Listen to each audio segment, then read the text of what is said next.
In healthcare, AI must work in the real world, not just in the lab.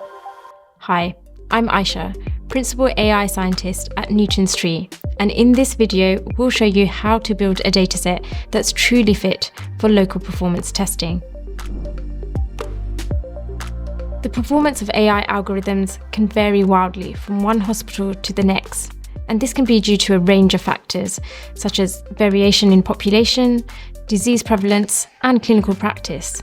Because of this natural variation, it is really important that you test these products on your own data with clinician feedback before committing to any particular product.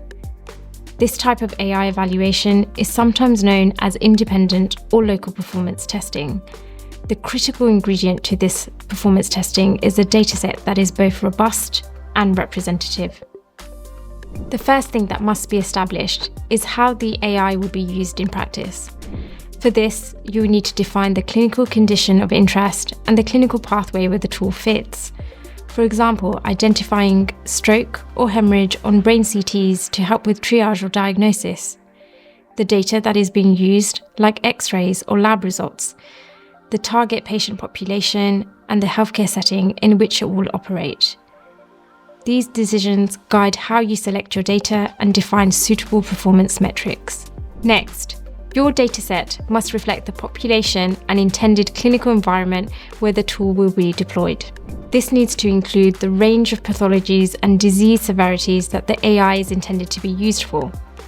The AI vendor will provide you with an intended use statement that details this.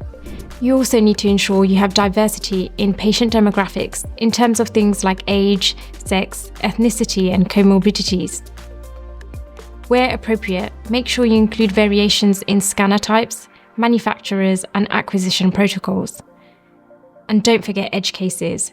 They help stress test performance in uncommon but critical scenarios. If the dataset is not representative of the local population, then the performance results won't generalize. After that, choose a sample size that supports statistically reliable performance metrics.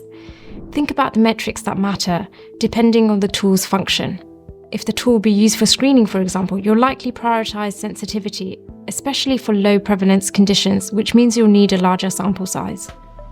Your dataset should reflect the natural prevalence of the condition.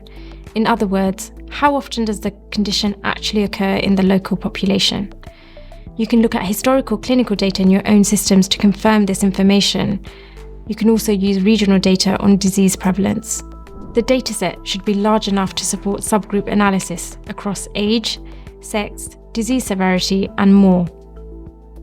Underpowered performance testing can give a false sense of safety. You'll likely need support from someone with statistical expertise. Fourth, the method of how to select this data is known as the sampling strategy. Consecutive sampling is when you select data in chronological order going back in time.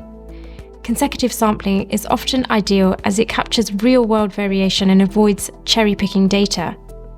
However, such datasets may lack sufficient representation of rare conditions or subgroups. In these cases, consider targeted data enrichment and document this clearly in your analysis. Also, ensure your data is recent to reflect current clinical practice. The goal is a dataset that mirrors real-world complexity. Next, start by identifying all required data points, inputs, outputs, and metadata, and map them to their source systems, for example, electronic health records, PACS, LIS, or RIS. You need to check for data completeness and the availability of resources for extraction and validation, including any relevant technical expertise. Implement processes for data cleaning, quality control, and de-identification to ensure patient privacy and regulatory compliance. Finally, your performance testing is only as good as your ground truth or reference standard. You will need to have a clear criteria for what counts as a positive or negative case. Who will annotate the data?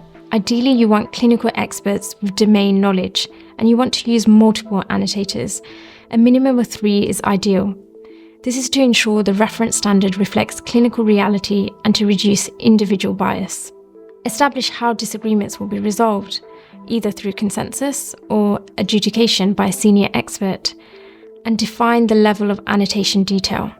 Robust, Clinically grounded annotation helps ensure that your performance testing reflects how the tool will impact decision-making, not just technical accuracy. To test the performance of clinical AI in the real world, you need more than just data. You need the right data. Let's recap what that takes. A clearly defined use case, representative and diverse cases, appropriately sized samples and realistic sampling methods, clean, high-quality data, and a reliable and granular reference standard. In this video, you have learned how to create an ideal dataset which reflects real-world variation and makes AI safe and effective. If you're interested in how Newton's tree can help your organization support performance testing, get in touch. We'll be happy to help. And don't forget to like, share, and subscribe so you don't miss any future videos. Thank you for watching, and we'll see you in the next one.